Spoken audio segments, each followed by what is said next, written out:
I'm Laurey Stryker, and I'm the Initiative Manager for Cultural Connections with K-12 students. And I have been on a journey with a lot of company because we're looking at the connections between arts, science, environmental, and history organizations in Sarasota County that work with our K-12 education system.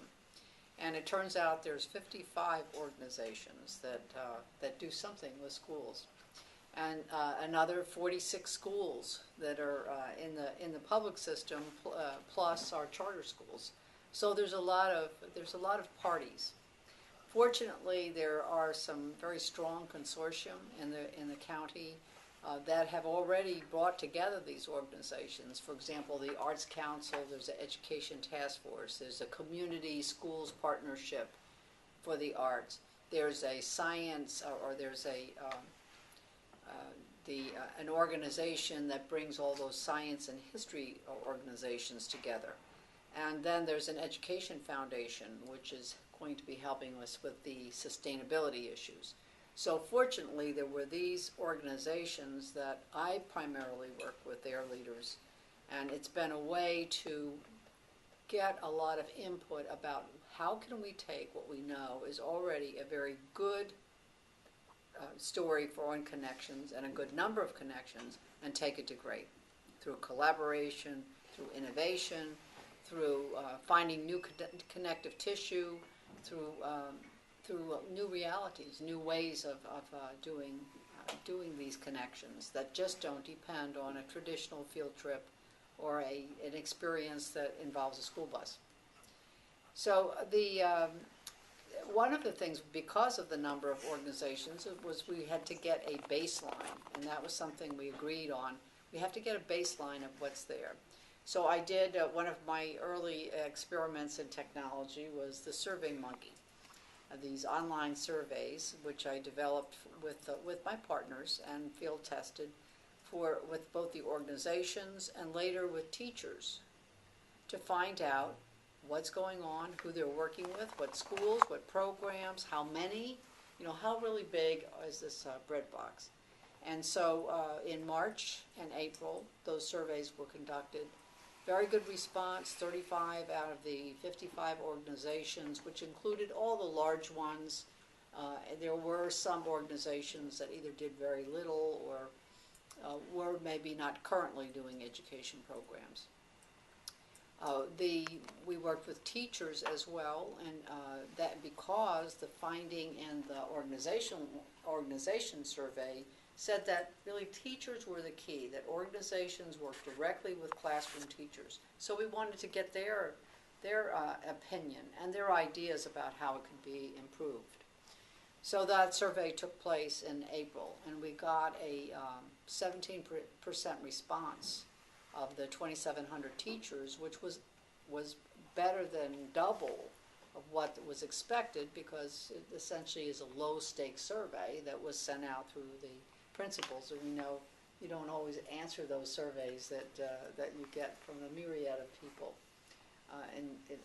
that we receive these online surveys. So we were able to pull together the survey results, and in addition, because surveys have a lot of limitations, what people will say and what can be captured in a drop-down list has got its limitations. So I also did over 20 interviews with the larger organizations, their executive director, education directors, also some opinion leaders in the community, some outside people, and certainly a lot of research about what was going on in other places in the country. And so all of that came together in a sort of initial, I call it my 4.5 months summary. And that summary I reported back out today through the webinar, which was another tool to say, how do you get people together? We talked a lot about different ways to do it. Do we have 10 meetings? Do we have one big ta-da meeting?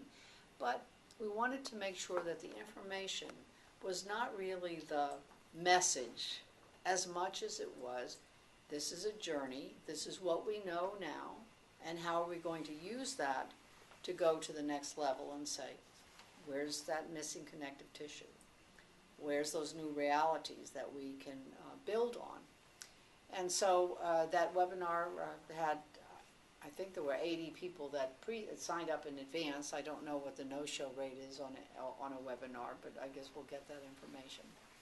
And so the next steps are to get ideas, and because clearly the findings said we've got a tremendous amount of connections today. In fact, one of the staggering figures was that each year for the last 3 years, or 2007, 8, and 9, that over 200,000 student experiences were had just in Sarasota.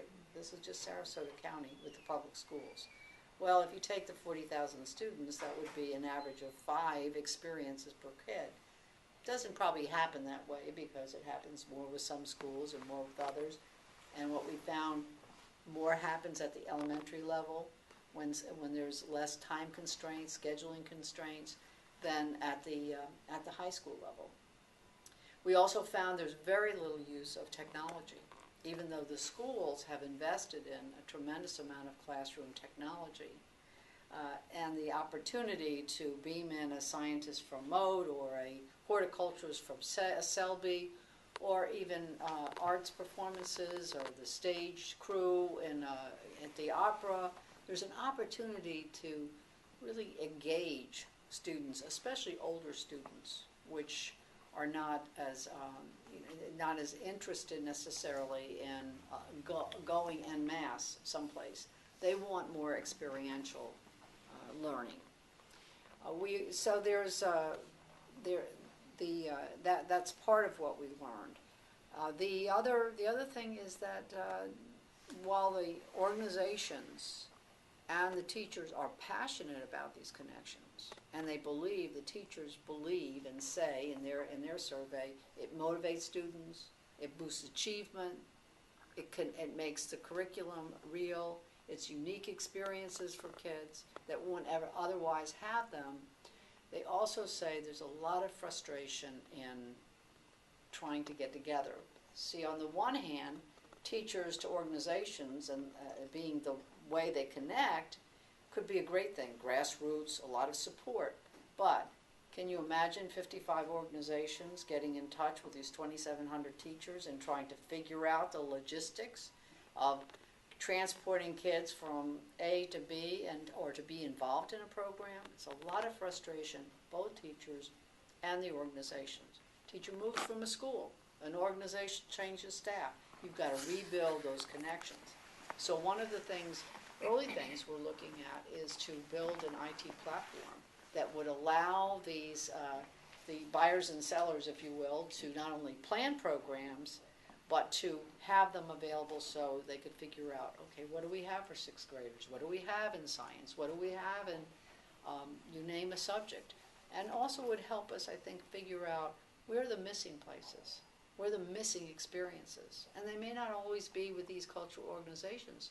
They may not only be they may not be with this town. They may be like the Jason Project, where you brought in marine scientists from all over the world who were coming into the classroom via the technology.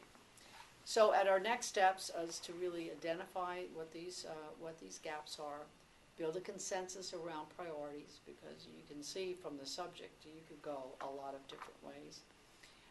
To build on the commitment, Deborah and I had a very important meeting with Superintendent Laurey White on these initial results. We did a pre-briefing, and from that, not only is there support to build this IT platform, but they are now looking to do a more overt policy statement of how these relationships are supposed to fit in to the overall scheme of learning in the community and at the schools. So that's the journey, and it's a long one, and it's a messy one. You know, Deborah keeps saying, you know, you've got a very messy one, and I believe that with the number of parties.